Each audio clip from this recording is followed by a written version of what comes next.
الحمد لله نحمده ونستعينه ونستغفره ونعوذ بالله من شرور أنفسنا ومن سيئات أعمالنا من يهده الله فلا مضل له ومن يضلل فلا هادي له وأشهد أن لا إله إلا الله وحده لا شريك له وأشهد أن محمدًا عبده ورسوله يا أيها الذين آمنوا اتقوا الله حق تقاته ولا تموتن إلا وأنتم مسلمون يا أيها الناس اتقوا ربكم الذي خلقكم من نفس واحدة وخلق منها زوجها وبث منهما رجالا كثيرا ونساء واتقوا الله الذي تساءلون به والأرحام إن الله كان عليكم رقيبا يا أيها الذين آمنوا اتقوا الله وقولوا قولا سديدا يصلح لكم أعمالكم ويغفر لكم ذنوبكم ومن يطع الله ورسوله فقد فاز فوزا عظيما أما بعد فإن خير الحديث كتاب الله وخير الهدي هدي محمد صلى الله عليه وسلم وشر الأمور محدثاتها وكل محدثة بدعة وكل بدعة ضلالة وكل ضلالة في النار أعوذ بالله من الشيطان الرجيم بسم الله الرحمن الرحيم تلك حدود الله ومن يطع الله ورسوله يدخله جنات تجري من تحتها الأنهار خالدين فيها وذلك الفوز العظيم ومن يعص الله ورسوله ويتعد حدوده يدخله نارا خالدا فيها وله عذاب مهين وقال تعالى في مقام آخر أتأكلون التراث أكلا لما وتحبون المال حبا جما محترم بزرگوں، نوجوان ساتھیوں، ماؤں اور بہنوں، جمعیت اہل حدیث شہر شمالی بنارس کی طرف سے مسجد اہل حدیث جین پورہ میں آج کا یہ پروگرام بڑے اہم موضوع پر، بڑے حساس موضوع پر منعقد ہوا۔ مغرب کے بعد پروگرام شروع ہوا اور ہمارے دو اساتذہ کی تقریر آپ نے سماعت فرمائی، شیخ اسد اعظمی حفظہ اللہ اور شیخ عبد المتین مدنی حفظہ اللہ نے اپنے اپنے موضوعات پر روشنی ڈالی۔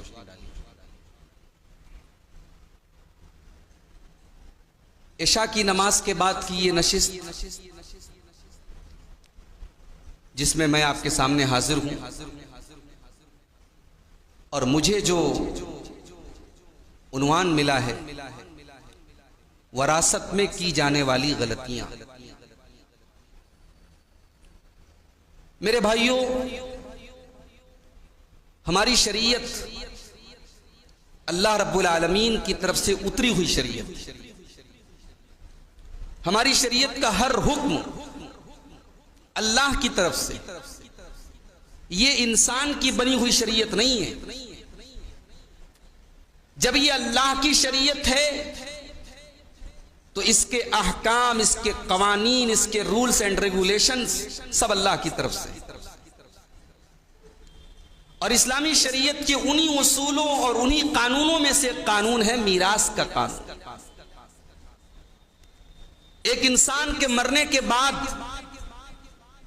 وہ جو بھی چھوڑ کے جائے، مال کی شکل میں، پراپرٹی کی شکل میں، کپڑے کی شکل میں، کیش کی شکل میں، اس کے تمام ترکہ کو کس طریقے سے تقسیم کیا جائے، کون وارث ہوگا کون نہیں ہوگا، کس کو کتنا ملے گا اور کس کو کچھ نہیں ملے گا، اسی ڈیٹیل کو شریعت میں علم میراث کہا جاتا ہے۔ اور آپ کو ایک بات بتاؤں میں، ہمارے یہاں شرعی مسائل میں بہت اختلاف ہوتا ہے، نماز میں بہت اختلاف ہے، سینے پر ہاتھ باندھیں کہ ناف کے نیچے باندھیں کہ ناف کے اوپر باندھیں، رفع الیدین کریں کہ نہ کریں، بڑا اختلاف ہے معاشرے میں۔ مگر آپ کو بڑی حیرت کی بات بتا رہا ہوں کہ وراثت کے مسائل پر اختلاف زیرو ہے، نہ کے برابر اختلاف۔ آپ جامعہ مظہر العلوم میں لے جائیں وراثت کا کوئی مسئلہ لے کر، آپ جامعہ سلفیہ بنارس میں چلے جائیں، آپ جامعہ حمیدیہ رضویہ یا جامعہ فاروقیہ جو بریلوی مکتب فکر کا ادارہ ہے آپ وہاں چلے جائیں، تینوں جگہوں سے آپ کو فتویٰ سیم ملے گا، کوئی فرق نہیں ملے گا۔ مکتب فکر الگ ہے، مسالک الگ ہیں، بہت سارے اختلافات ہیں، مگر وراثت میں اختلاف نہیں ہے۔ کیوں؟ کیونکہ وراثت کی ساری ڈیٹیل اللہ تعالیٰ نے قرآن کے اندر بیان کر دی، اور یہ عجیب و غریب معجزہ ہے اللہ کا کہ قرآن کی 3 آیتوں میں وراثت کے سارے احکام اللہ نے بیان کر دی۔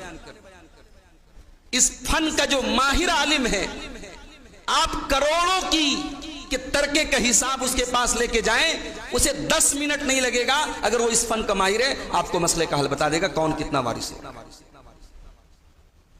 تو پہلی بات تو آپ اس کو سمجھیں کہ اسلام کا نظام وراثت بڑا مضبوط، بڑا اسٹرانگ ہے۔ یہ کوئی ایسا نہیں کہ کتاب میں لکھا ہے اس پر عمل نہیں ہو سکتا ہے، وہ پریکٹیکل ہے بھائی، ہم عمل نہیں کرتے، یہ ہماری کوتاہی ہے، ورنہ اللہ نے جو قانون بنایا ہے وہ 100% پریکٹیکیبل ہے، اس پر ہم عمل کر سکتے ہیں۔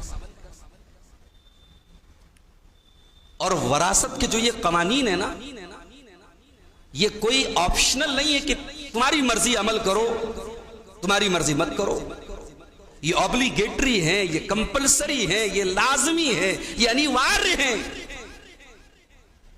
بھئی اللہ تعالیٰ وراثت کے مسئلے کو بیان کر کے کہہ دیتا کہ تمہاری چوائس ہے، تم چاہو تو عمل کرو، اللہ نے یہ نہیں کہا۔ اللہ نے وراثت کے مسائل کو جہاں بیان کیا اس کی اسٹارٹنگ میں اللہ نے کہا یوصیکم اللہ فی اولادکم، اللہ تعالیٰ تمہیں وصیت کر رہا ہے۔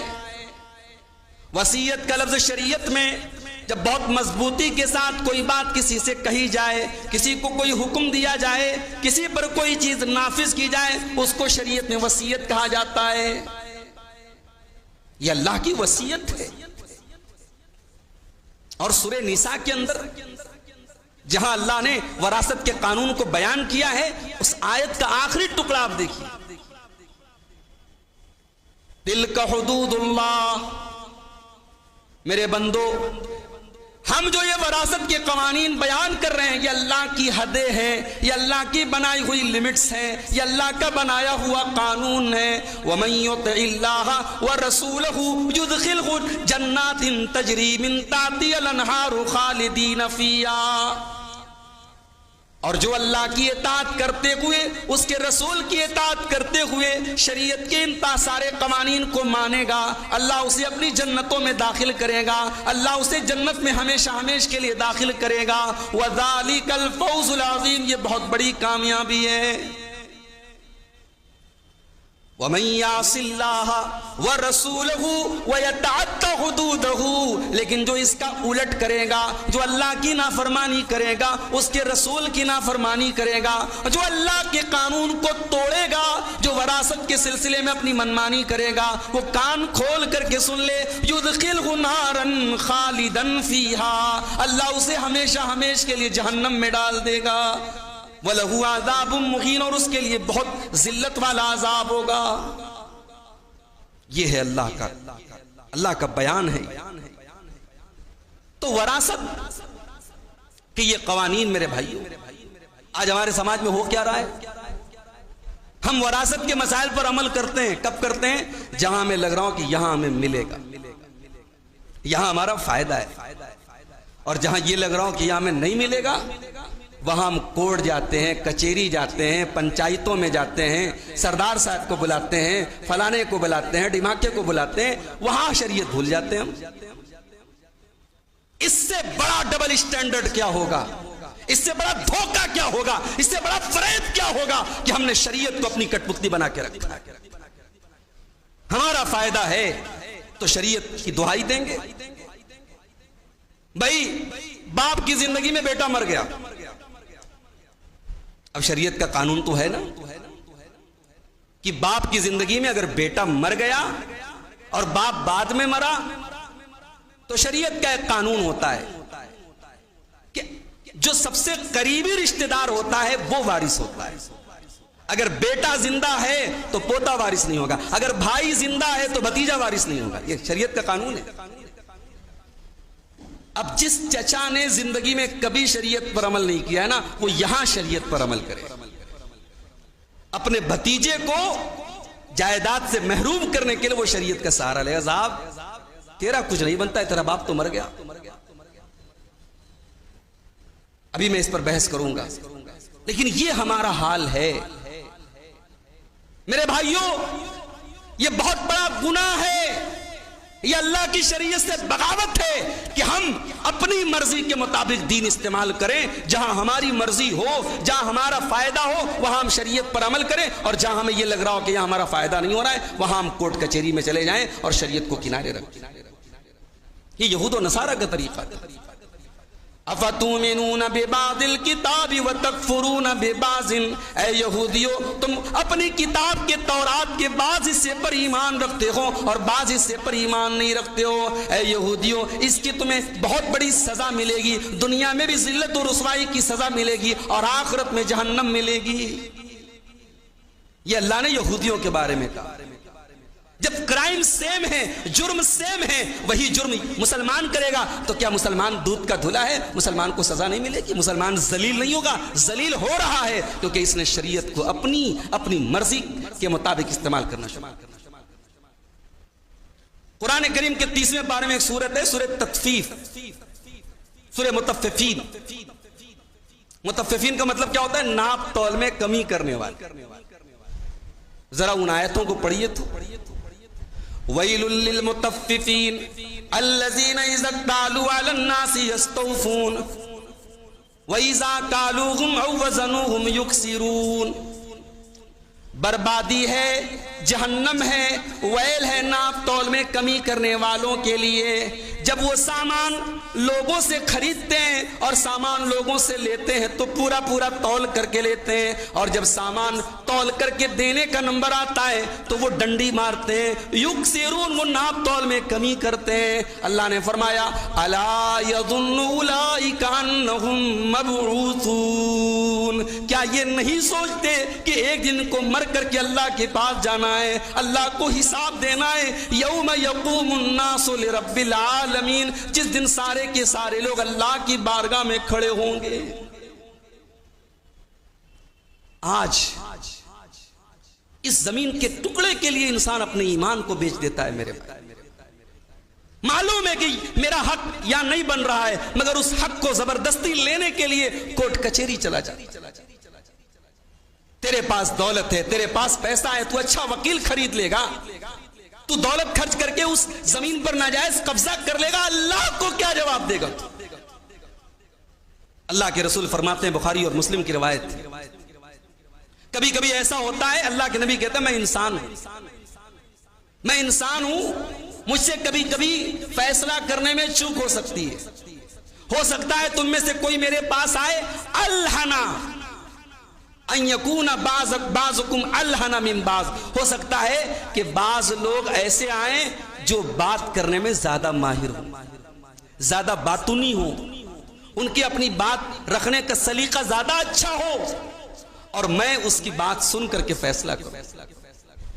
اے میرے صحابہ, فمن قضیت لہ بحق اخی، اگر کسی کی بات سن کر کے میں نے فیصلہ کر دیا اور وہ زمین، وہ جائیداد، وہ مال اس کا نہیں تھا، اس کے بھائی کا تھا، اس نے ناجائز طریقے سے حاصل کیا ہے، اے میرے صحابہ کان کھول کر کے سن لو، فمن قضیت لہ بحق اخی فانما اقطع لہ قطعۃ من النار، میں اس کو زمین کا ٹکڑا نہیں دے رہا ہوں، میں اس کو جہنم کا ٹکڑا دے رہا ہوں، میں جہنم میں زمین کا ٹکڑا اس کو دے رہا ہوں۔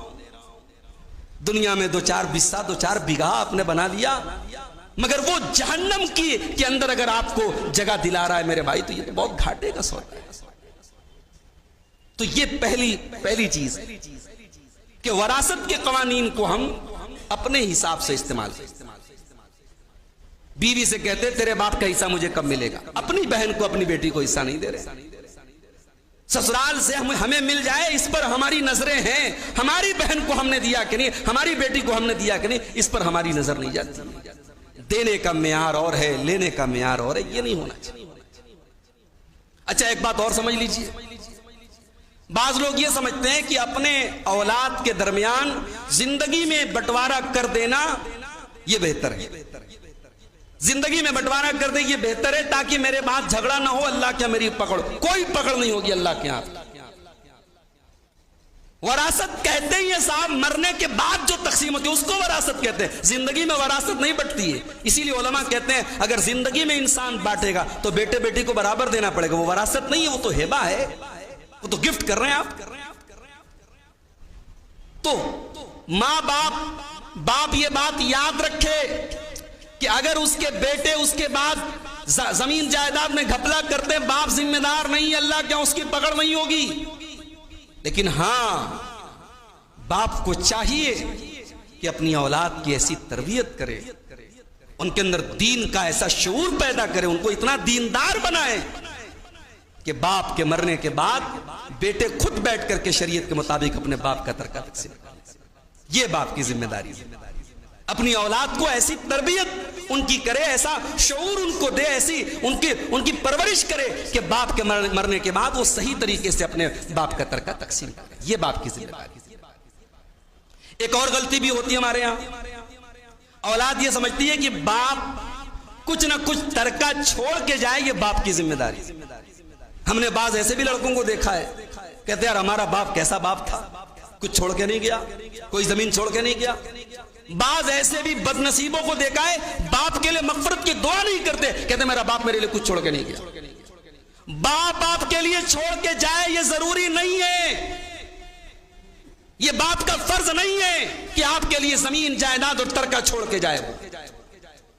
باپ کا فرض ہے آپ کے بالغ ہونے تک آپ کی پرورش کرنا، آپ کے کھانے پینے رہنے سہنے پڑھائی لکھائی کا انتظام کرنا۔ آپ بالغ ہوئے اس کے بعد آپ اپنے ذمہ دار، آپ اپنے پیروں پہ کھڑے ہوئے۔ باپ کو اللہ نے نوازا ہے، باپ کو اللہ نے نوازا ہے، باپ نے زمین جائیداد بنائی ہے، یہ باپ کا ایک اضافی احسان ہے، باپ کا فرض نہیں ہے، معاف کیجیے۔ لوگ اس معاملے میں بڑا تجاوز کرتے ہیں، صاحب ہمارے باپ نے کچھ چھوڑا نہیں ہے۔ اچھا ایک چیز اور ہوتی ہے، میت کے مرنے کے بعد سب سے پہلی چیز ترکہ نہیں ہے، بات یاد رکھیں۔ میت کے انتقال، انسان کے انتقال کے بعد سب سے پہلا کام جائیداد کی تقسیم نہیں ہے، کچھ اور بھی چیزیں ہیں۔ سب سے پہلا کام کیا ہے؟ مرنے والے کے مال میں سب سے پہلی چیز جو ہمیں کرنا ہے اس کی تجہیز و تکفین کا انتظام کرنا، اس کے کفن دفن کا، اس کی قبر کا، اس کے جنازے کا انتظام اس کے مال سے ہونا چاہیے، یہ حق اس کے مال کا ہے۔ اب کوئی رشتہ دار، کوئی بیٹا، کوئی بھائی آگے بڑھ کے کہہ دے میں انتظام کروں گا، اچھی بات ہے، کر سکتا ہے، مگر حق یہ ہے کہ اس کے مال میں سے یہ کام کیا جائے۔ اگر کوئی بیٹا اپنے باپ کے تجہیز و تکفین میں تعاون کرتا ہے اور بعد میں احسان جتاتا ہے، ارے میں نے تو اپنے باپ کے مرنے کے بعد کفن دفن کا انتظام میں نے کیا تھا، غلط ہے، تیری ذمہ داری نہیں تھی۔ جس زمین اور جائیداد کا آپ بعد میں بٹوارا کر رہے ہیں اسی مال میں سے، اسی ترکے میں سے باپ کے کفن دفن کا انتظام ہونا چاہیے۔ اور جب یہ بات نکلی ہے تو ایک بات میں اور کہنا چاہتا ہوں، پہلے ہمارے اس علاقے میں بنارس کے خاص طور سے ہمارا جو خطہ ہے علی پورہ کا جو علاقہ ہے، ہمارے یہاں یہ ہوتا تھا صاحب ساس کا انتقال ہو گیا، سسر کا انتقال ہو گیا تو داماد جاتا تھا اور وہ کچھ پیسے دے دیتا تھا کفن دفن کے نام۔ اب ہمارے یہاں اب یہ چیز بڑھتی جا رہی ہے، اب یہ بھی صاحب بہت ساری چیزیں جس کو ہمارے یہاں کرنی بولتے ہیں، اس کرنی میں یہ کرنی بھی شامل ہو گئی۔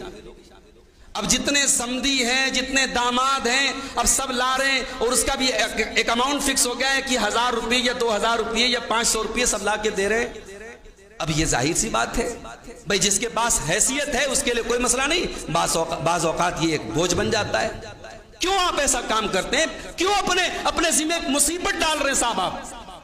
شریعت یہ کہتی ہے کہ انسان کے مرنے کے بعد اس کے مال سے اس کے تجہیز و تکفین کا انتظام ہونا چاہیے، داماد کی ذمہ داری نہیں ہے، سمدھی کی ذمہ داری نہیں ہے۔ ہمارے یہاں اس کو ایک کرنی بنا لیا گیا، جیسے حج اور عمرہ میں ابھی آپ نے دیکھا، ایک صاحب حج کر کے آئے، میاں بیوی کہتے، میں نے پوچھا کتنا خرچ آیا؟ بولے 10 لاکھ روپیہ حج میں آیا ہے اور 5 لاکھ روپے کی خریداری کر کے آئے۔ اور جیسا لوگ کرنی دیتے ویسا تبرک جا رہا ہے۔ کب یہ چیزیں ختم ہوں گی میرے بھائی؟ اور ماشاءاللہ اس معاملے میں آمین زور سے بولنے والا بھی ایک ہے اور آمین آہستہ سے بولنے والا بھی وہی کام کر رہا ہے۔ بھئی کم سے کم ہم تو بدعات کے دشمن ہیں نا بھئی، ہماری پہچان ہے کہ ہم بدعات ہم خرافات میں نہیں پڑتے، تو یہ خرافات کیوں آئی ہمارے یہاں سے؟ ہمارے یہاں کوئی حج کر کے آ جائے اور تبرک نہ بانٹے تو صاحب لوگ تانا مارتے، بڑے چمارے حج کر کے چلے آئے، کچھ نہیں دیا انہوں نے، معمولی سے سامان دیا۔ میں کہتا ہوں آپ لوگوں کی برائی مول لے لیں صاحب، آپ صاف کہہ دیں نہیں کھاؤں گا کسی کے گھر دعوت، میرے گھر کوئی میٹھا لے کے مت آؤ، میرے گھر کوئی پیسہ لے کے مت آؤ، میں نہیں لوں گا کسی کا پیسہ، اور آپ آئیں حج کر کے زمزم کا پانی اور کھجور آپ دے دیں۔ لوگ 2-4 دن برا کہیں گے، مگر اس طریقے سے کرنے والے جب سینکڑوں کی تعداد میں ہو جائیں گے نا، تب یہ رسمیں ختم ہوگی، اور نہیں ختم کریں گے آپ، آنے والے دنوں میں یہ حج جیسی عبادت بھی ایک رسم کی شکل بنتی چلی جائے گی، اور بن چکی ہے ہمارے علاقے میں، تو بن ہی چکی۔ تو پہلا کام تو یہ کرنا ہے تجہیز و تکفین کا انتظام۔ اس کے بعد دوسرا کام، انسان کے مرنے کے بعد اس کے کفن دفن کا انتظام کرنے کے بعد دوسرا کام یہ کرنا ہے، یہ دیکھنا ہے کہ اس کے اوپر قرض کتنا تھا۔ ہمارے یہاں کیا ہوتا ہے، پہلے زمین جائیداد کا بٹوارا ہو جاتا ہے، اس کے بعد باپ کا قرضہ بانٹا جاتا ہے، ہاں 40,000 تم دے دینا، 40,000 تم دے دینا۔ اب کون دیتا ہے، کب کون دے گا، اس کی کیا گارنٹی ہے؟ شریعت یہ کہتی ہے کہ باپ کے انتقال کے بعد اس کے تجہیز و تکفین کے انتظام کے بعد اس کے مال میں دوسرا حق اس کے قرض کی ادائیگی۔ اور یہ قرض کا معاملہ اتنا خطرناک ہے میرے، اس لیے قرض سے بچنا چاہیے انسان۔ اللہ کے نبی پناہ مانگتے تھے، اللہم انی اعوذ بک من المعصم والمغرم، ہر نماز میں پناہ مانگتے تھے، اے اللہ میں تیری پناہ چاہتا ہوں گناہ سے اور قرض سے۔ گناہ کے ساتھ قرض کو جوڑا ہے اللہ کے نبی۔ انسان جب قرضدار ہوتا ہے جھوٹ بولتا ہے، قرضدار ہوتا ہے وعدہ خلافی کرتا ہے، اس لیے قرض سے بچنا چاہیے۔ ٹھیک ہے انسانی ضروریات کے ناطے انسان قرض لیتا ہے، اگر قرض لے تو اس کی ادائیگی کی فکر کرنی چاہیے۔ اللہ کے نبی کسی صحابی کا انتقال ہوتا تھا، پوچھتے تھے اس کے اوپر قرضہ ہے یا نہیں ہے، جواب ملتا ہے کہ ہاں اللہ کے نبی قرضہ ہے۔ آپ فرماتے صلو علی صاحبکم، تم اپنے بھائی کا جنازہ پڑھ لو، میں نہیں پڑھوں گا۔ علماء کہتے ہیں کہ اللہ کے نبی اس لیے اس کا جنازہ نہیں پڑھاتے تھے تاکہ لوگوں کو یہ سبق مل جائے کہ قرض کی ادائیگی بہت بڑی چیز ہے، اگر ہم نے اپنے قرضوں کی ادائیگی نہیں کی تو نبی اکرم جنازہ نہیں پڑھائیں گے اور اتنے بڑے شرف سے ہم محروم ہو جائیں گے۔ قرض کی ادائیگی پہلے، اگر کوئی گارنٹی لے لیتا کہ ہاں اللہ کے نبی میں قرضہ ادا کروں گا، آپ جنازہ پڑھاتے۔ اور بعض اوقات تو ایسا بھی ہوا کہ کسی نے گارنٹی لے لی کہ میں قرضہ ادا کروں گا، بعد میں اللہ کے نبی نے پکڑ کے پوچھا تم نے کیا کہ نہیں ادا، اس لیے کہ قرض، اللہ کے رسول فرماتے ہیں نفس المومن معلقۃ بدینہ، انسان کی جان اٹکی رہتی ہے، انسان کی جان اللہ تبارک و تعالیٰ کے نہیں چھوٹ سکتی ہے جب تک اس کا قرض نہ ادا کرنا۔ یہ بہت خطرناک معاملہ ہے، تجہیز و تکفین، اس کے بعد قرض۔ اس کے بعد تیسرا کام، وصیت اگر کی ہے میت، وصیت کے بارے میں بھی آپ نے استاد محترم کی گفتگو سنی شیخ عبد المتین صاحب کی کہ وصیت میں دو چیزیں آپ یاد رکھیے. وصیت کسی وارث کو نہیں کر سکتے. یہ بھی ہمارے یہاں ہوتا ہے, بیٹیا کمزور ہے تو داماد کو وصیت کر کے چلے گئے. کسی بیٹے کو لگا کہ ہاں یہ کمزور ہے, وصیت کر کے چلے گئے. نہیں, بیٹی آپ کی وارث ہے, بیٹا آپ کا وارث ہے. اگر کوئی بیٹا بیٹی کمزور لگ رہا ہے آپ مدد کر سکتے ہیں, وصیت نہیں کر سکتے آپ. لا وصیت لوارثین, وصیت آپ کسی وارث کو نہیں کر سکتے. غیر وارث کو, جو وارث نہیں بن رہا ہے, شریعت کے وراثت میں اس کو حصہ نہیں مل رہا ہے, آپ اس کو وصیت کر سکتے ہیں. اس میں بھی اللہ کے نبی نے فرمایا کہ 1/3 سے زیادہ نہیں کر سکتے. اگر آپ 30 لاکھ کے مالک ہیں, 10 لاکھ سے زیادہ آپ نہیں کر سکتے.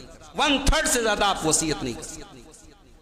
تو پہلے تجہیز و تکفین کا انتظام, اس کے بعد قرضے کی ادائیگی, اس کے بعد وصیت کی ادائیگی. اب اس کے بعد جو مال بچا ہے اس میں ہمیں وراثت کو تقسیم کرنا. اب وراثت کی تقسیم میں ہمارے یہاں ایک چیز اور ہے, کمزور کا حق مارا جاتا ہے. سب سے کمزور کون ہے؟ عورت ہے. سب سے کمزور کون ہے؟ یتیم ہے. یتیم کا حق مارا جاتا ہے, عورت کا حق مارا جاتا ہے. میرے بھائیوں کبھی غور کرو, اللہ نے وراثت کا قانون سورہ نساء کے اندر بیان کیا. نساء کے معنی عورتیں. یہ کتنے بڑے شرم کی بات ہے کہ جس سورہ نساء میں اللہ نے ہمارا حق بیان کیا ہے, اسی سورہ نساء کی آیتیں پڑھ پڑھ کے ہم اپنا حق مانگتے ہیں اور اپنی بہنوں اور بیٹیوں کو ان کے حق سے محروم کرتے ہیں. اللہ کے نبی فرماتے ہیں انی احرج حق الضعیفین, یہ صحیح روایت ہے, حسن درجے کی روایت. میں دو کمزوروں کے حق کو بہت گناہ سمجھتا ہوں. دو کمزوروں کا حق مارنا بہت خطرناک بات ہے. المرأۃ والیتیم, ایک عورت کا حق مارنا, ایک یتیم کا حق مارنا. اور یہ دونوں کام آج ہمارے سماج میں ہو رہا ہے. ایک بچہ یتیم ہو گیا, دوسرے لوگ جو جائیداد کے وارث ہیں سوچتے ہیں یار اس کا کون ہے, یہ تو یتیم ہے, چھوڑو اس کو, ہٹاؤ, اس کو کنارے پر رکھا دے. اس یتیم کا مال اگر کسی نے اپنے پیٹ میں ڈالا ہے میرے بھائی, اللہ قرآن میں کہتا ہے ان الذین یاکلون اموال الیتامی ظلما انما یاکلون فی بطونہم نارا. جو لوگ یتیم کا مال ناجائز طریقے سے کھاتے ہیں وہ اپنے پیٹ میں جہنم کی آگ بھر رہے ہیں. وسیصلون سعیرا, اور ان قریب وہ بھڑکتی ہوئی جہنم کی آگ میں ڈالے جائیں گے. باپ کا انتقال ہو گیا, باپ نے بڑی بڑی حویلیاں چھوڑی, اس کی بیٹی, اس کے نواسے چھوٹی سی جھگیوں میں, چھوٹی سی جھوپڑی میں ساری زندگی گزارتے ہیں, اور اس کے بیٹے اور پوتے حویلیوں میں دندناتے پھرتے ہیں. اس سے بڑا ظلم کیا ہوگا میرے بھائی, اس سے بڑی ناانصافی کیا ہوگا. آپ کہتے ہیں صاحب جب بک جائے گا تب ہم دیں گے. کہاں لکھا ہے یہ مسئلہ؟ کون سی شریعت کا یہ مسئلہ ہے کہ جب آپ کے باپ کی جائیداد بکے گی تب آپ کی بہن کا حق بنے گا؟ کہاں لکھا ہے؟ شریعت تو یہ کہتی ہے باپ کے مرنے کے بعد ہی آپ کی بہن وارث ہو. جس بہن کو باپ کا انتقال 1990 میں ہو رہا ہے وہ انتظار کرے کہ آپ 2023 میں جب اپنا گھر بیچیں گے تب اپنی بہن کو حق دیں گے. یہ ظلم نہیں ہے میرے بھائی؟ کتنی بیٹیوں کو میں جانتا ہوں سسرال میں بڑی قسم پرسی کی زندگی گزارتی ہیں. باپ نے اچھی خاصی پراپرٹی چھوڑی تھی, کروڑوں کی پراپرٹی چھوڑی تھی, بھائی لوگ قابض ہیں, اور کبھی بہن نے اگر منہ کھول لیا تو دھمکی دی جاتی خبردار اگر تو نے اپنا حق مانگا تو ہم تجھے بلانا پوچھنا چھوڑ دیں. اس دولت کے اندر کیوں اتنی کشش ہے میرے بھائی کہ انسان کا خون خشک ہو جاتا ہے. بہن نے اپنا حق مانگ لیا تو بہن نہیں رہے گی. بہن کو بلانا اور پوچھنا, کتنی بہنیں بیچاری مارے ڈر کے کہ ہمارا نیر نہ چھوٹ جائے, ہمارا مائکہ نہ چھوٹ جائے, ہمارے بھائی ہمیں بلانا نہ چھوڑ دیں, بیچاری کبھی نام نہیں لیتی. چلو بھائی باپ کی زمین ہے, باپ کا ترکہ, تم رہو, ہمیں نہیں چاہیے. یہ ماحول یہ ٹھیک نہیں ہے میرے بھائی. یہ کم سے کم دینداری کے ماحول میں جہاں دین کی باتیں ہوتی ہوں, جہاں چہرے پر داڑھی ہو, جب ماتھوں پر سجدے کا نشان ہو, جب 5 ٹائم کی نماز کی پابندی ہو, وہاں تو یہ چیز نان ایکسیپٹیبل ہے. یہ کیسے ہم اس کو قبول کریں؟ اور ہم نے اسی سماج میں ایسے لوگوں کو بھی دیکھا ہے جو ظاہری اعتبار سے بہت دیندار نہیں ہے. ایک صاحب کو میں جانتا ہوں, ان کے ایک چچا کا انتقال ہوا, چچا نے لگ بھگ 40 لاکھ کی 30 لاکھ کی پراپرٹی چھوڑی. اب وہ چچا جو تھے وہ معذور تھے, 20 سال سے بستر پہ پڑے تھے اور ان کے بھتیجے ان کی سیوا کرتے رہے. ہمارے یہاں تو ماں باپ کی سیوا بھی زمین و جائیداد کے لالچ میں کی جاتی ہے. کتنے لوگوں کو ہم جانتے ہیں جنہوں نے خدمت کی ہے اپنی بوا کی, اپنی ماں کی, اپنی دادی کی, اور ان کی ناجائز طریقے سے ان کی زمین کو لکھوا لیا. ہمارے یہاں تو خدمت بھی جو ہے نا وہ لالچ میں کی جاتی ہے. چچا بستر پہ 20 برس پڑا رہا, بھتیجے خدمت کرتے رہے. چچا کا انتقال ہوا, 40 لاکھ کی پراپرٹی چھوڑ کے جا رہا ہے. اب بڑے غور سے سنیے گا, میں نے اپنی آنکھوں سے یہ پریکٹیکلی اسی سماج میں دیکھا ہے. چچا کا انتقال ہو گیا. اب اگر یہ بھتیجے چاہتے اس کی زمین اس کی جائیداد آرام سے آپس میں بانٹ لیتے, لیکن چچا کے ایک بھائی یعنی ان بھتیجوں کا ایک اور چچا زندہ تھا, اور شریعت کا مسئلہ ہے اگر بھائی موجود ہے تو بھتیجا وارث نہیں ہوگا. آپ یقین کیجئے میں جن صاحب کی بات کر رہا ہوں ظاہری اعتبار سے بہت دیندار نہیں ہے, نماز کے معاملے میں بھی متساہل ہیں, اللہ ان کو ہدایت دے. میں فیور نہیں لے رہا ہوں کہ نماز کے معاملے میں کوئی لاپرواہی کرے تو چلے گا. میں بتانا یہ چاہ رہا ہوں ہمارے یہاں نمازوں کی نہیں تہجد کی پابندی کرنے والے لوگوں کے ہاں وراثت کے سلسلے میں لاپرواہی دیکھنے کو ملتی ہے. اور میں جن کی بات کر رہا ہوں وہ بظاہر ظاہری اعتبار سے بہت دیندار نہیں ہے, مگر 40 لاکھ کی پراپرٹی کو انہوں نے ٹھوکر مار دی کہ جب میں وارث نہیں ہوں تو میں نہیں لوں گا. انہوں نے کہا کہ ٹھیک ہے بھائی, اگر ہمارے فلاں چچا وارث بنتے وہ لے لے. یہ مزاج بھی ہے. تو میرے بھائی آپ اگر دیندار ہیں تو آپ کی دینداری صرف مسجد تک نہیں ہونی چاہیے, آپ وراثت کے قانون پر بھی عمل کر کے اپنی دینداری کا ثبوت دیجیے. آپ اللہ کا ڈر اگر آپ کے دل میں ہے تو وہ اس معاملے میں بھی ظاہر ہونا چاہیے. ہمارے یہاں وراثت کی تقسیم میں بڑی تاخیر بھی ہوتی ہے. باپ کا انتقال ہو گیا, بیٹے زندگی بھر لڑتے رہے, بٹوارا نہیں کر پائے, پوتوں کا دور آ گیا, پوتے مر گئے, پر پوتوں کا دور آ گیا, 2 نسلیں گزر گئیں, آج تک بٹوارا نہیں ہو سکا, وراثت کی تقسیم نہیں ہو سکی. اتنا مشکل تو نہیں ہے میرے بھائی. میں نے کہا نا, میں پورے دعوے کے ساتھ کہہ رہا ہوں جو اس فن کے ماہر عالم ہیں, آپ کروڑوں کا حساب لے کے جائیں اور بتا دیں اتنا بیٹا ہے, اتنی بیٹی ہے, اتنے بھائی ہیں, اتنے بہن ہیں. آپ 10 منٹ کے اندر وہ عالم پورا کلیئر آپ کے سامنے بتا دے گا 1/2 اس کا ہوا, 1/4 اس کا ہوا, 1/6 اس کا ہوا, پورا ایک دم بالکل کلیئر, بڑا ٹرانسپیرنٹ ہے شریعت کا وراثت کا مسئلہ. اس میں کہیں پر کوئی پیچیدگی نہیں. اتنی تاخیر کیوں ہو رہی ہے میرے بھائی؟ چلو ٹھیک ہے, باپ کا انتقال ہو گیا, 3 دن تک تو اسلام کہتا ہے کہ غم کا آپ اظہار کر سکتے. 3 دن گزر گئے. اس کے بعد آپ as soon as possible جتنا جلدی ممکن ہو بھائیوں کو بٹھا لیجئے, اور باپ نے جو چھوڑا ہے سب کا آپس میں شریعت کے مطابق بٹوارا. اس میں کون سی مشکل بات ہے میرے بھائی؟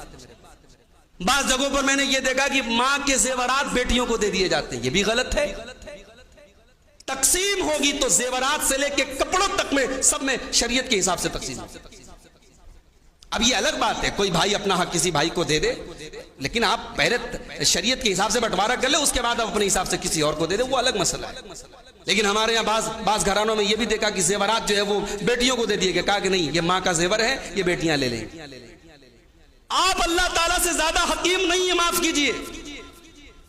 اس رب حکیم نے وراثت کے قانون کو بنایا ہے, اس سے زیادہ حکمت والے آپ نہیں ہیں. آپ اپنی حکمت مت لگائیے, آپ شریعت کے ترکے کے کچھ تقسیم کا جو اصول ہے, جو قاعدہ ہے, جو قانون ہے, اس کے مطابق تقسیم کریں, تاخیر مت کیجیے. اور بعض علماء کا میں نام لے لوں تو اگر شاید برا نہیں ہوگا, جنہوں نے اس بارے میں مثال قائم. ہماری جماعت کے بڑے مستند عالم دین ہیں, بڑے بزرگ عالم ہیں, ہماری اسی جامعہ سلفیہ بنارس کے پروڈکٹ ہیں, وہ ممبئی کی سرزمین پہ رہتے, دکتور عبید الرحمن مدنی حفظہ اللہ. ان کے بارے میں عینی شاہدین نے بتایا کہ ماں کا انتقال ہوا, باپ کا انتقال ہوا, اسی دن شام کو انہوں نے بھائی بہنوں کو بٹھا کر کے سارا ترکے کو شریعت کے مطابق تقسیم کیا. ہو سکتا ہے کچھ لوگوں کے لیے بڑی عجیب بات, یار باپ کے مرنے کے بعد ایک ہی اسی دن باپ کی جائیداد تقسیم ہو رہی ہے, کوئی حرج کی بات نہیں. اس میں یہ پیغام دینا تھا اور انہوں نے ایک پیغام بھی دیا ہے عوام کو کہ یہ نہ سمجھو کہ ہمارا کام صرف بیان کرنا ہے یا وراثت کے قانون صرف تھیوری کی شکل میں ہے، یہ پریکٹیکل، اس پر عمل ہو سکتا ہے، انسان اگر کر کے دکھانا چاہے تو عمل کر سکتا ہے۔ باپ کا انتقال ہوا، اسی دن انہوں نے بہنوں کو اور بھائیوں کو بلا کر کے انہوں نے تقسیم کیا۔ تو تاخیر نہیں کرنی چاہیے۔ ایک غلطی اور کی جاتی ہے سلسلے میں ہمارے ہاں،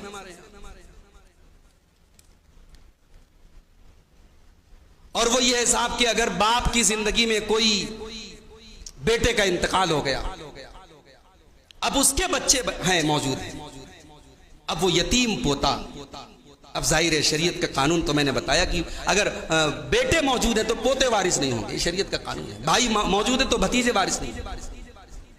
تو اب اس مسئلے کو حل کیسے کیا جائے؟ اگر کسی کے باپ کا انتقال اس کے دادا کی زندگی میں ہو گیا اور بچے بڑے بڑے ہیں تو دادا سے بات کریں کہ ہمارا باپ تو مر گیا، اب ہمیں کون، آپ کی وراثت کے تو ہم حقدار نہیں ہوں گے، تو آپ ہمیں وصیت کریں، باپ دادا کو راضی کریں، بہو بات کرے اپنے سسر سے، باپ کے مرنے کے بعد اس کے اپنے دادا کی زندگی میں اس مسئلے کو حل کریں، اسے وصیت کروائیں، یہ نہ کریں کہ دادا کے انتقال کے بعد کورٹ کچہری کے چکر لگوائیں، یہ مناسب نہیں، یہ غلط بات۔ اس مسئلے کا حل آپ دادا کی زندگی میں کریں، اس سے وصیت لکھوانے کی کوشش کریں۔ اور میں ان لوگوں سے کہنا چاہتا ہوں اس مسئلے میں کہ جن کے گھر میں یہ سچویشن آئی، بھائی کا انتقال ہو گیا، یتیم بھتیجے ہیں، اب اپنے باپ کے انتقال کے بعد انہوں نے آپس میں بانٹ لیا، بھتیجوں کو ایک پھوٹی کوڑی نہیں دی، میں ان سے ایک بات کہنا چاہتا ہوں، ٹھیک ہے بھائی، یہ قانون تو یہی ہے، شریعت کا قانون تو یہی ہے کہ یتیم پوتا وارث نہیں ہوگا، مگر کیا ہر چیز ڈنڈے کی نوک پر ہی مانی جائے گی؟ کہ ہر چیز قانون کی زبان میں مانی جائے گی؟ انسانیت اور احسان، شریعت کی ایک ٹرم احسان ہے، انسانیت ہے، رحمت ہے، محبت ہے، وہ کہاں چلی گئی؟ کیا اس دولت کے اندر، اس جائیداد کے اندر اتنی کشش ہے کہ آپ کی خون کو اس نے خشک کر دیا؟ آپ کا خون سفید ہو گیا۔ اگر آپ کا بھائی زندہ ہوتا کہ آپ اپنے بھائی کے سامنے یہ ہمت کرتے کہ اس کے بچوں کو اپنے باپ کی جائیداد سے محروم کر دیتے؟ تو قرآن کہتا ہے وَأَحْسِنُوا إِنَّ اللَّهَ يُحِبُّ الْمُحْسِنِينَ، احسان کرو، اللہ احسان کرنے والوں کو پسند کرتا ہے۔ آپ نے اپنے ان یتیم بھتیجوں کو، اگر جو بٹوارا آپ کا ہو رہا ہے اس حساب سے آپ نے ان کو بھی حق دے دیا، زندگی بھر آپ کے احسان مند رہے۔ یہ زمین، یہ جائیداد کیا لے کے جانا ہے میرے بھائی؟ سب ٹھاٹ پڑا رہ جائے گا جب لاد چلے گا بنجارا۔ کہیں کہیں انسانیت اور رحمت کا بھی برتاؤ ہمیں کرنا چاہیے۔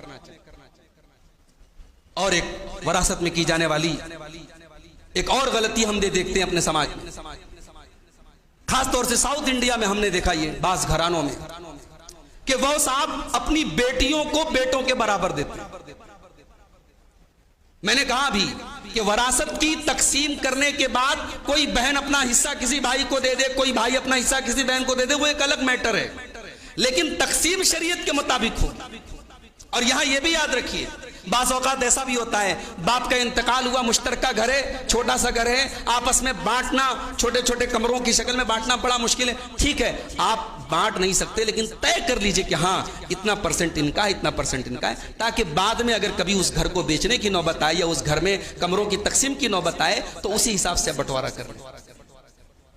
تو اب یہاں کیا ہو رہا ہے کہ بیٹوں کو بیٹیوں کے برابر دیا جا رہا ہے، تو وہ اس نیت سے نہیں دے رہے ہیں کہ انہیں بیٹیوں سے بہت پیار ہے، وہ اس نیت سے اپنی بیٹیوں کو بیٹوں کے برابر دے رہے ہیں کہ وہ یہ دکھانا چاہتے ہیں صاحب کہ اسلام کے اوپر جو لوگ اعتراض کرتے ہیں کہ اسلام میں لڑکیوں کا حق لڑکوں کے مقابلے میں آدھا ہے، تو ہم اس کو جسٹیفائی کر رہے ہیں، ہم اس اعتراض کو دور کر رہے ہیں۔ اسلام نے انصاف سے کام نہیں لیا ہے، ہم انصاف سے کام لے رہے ہیں۔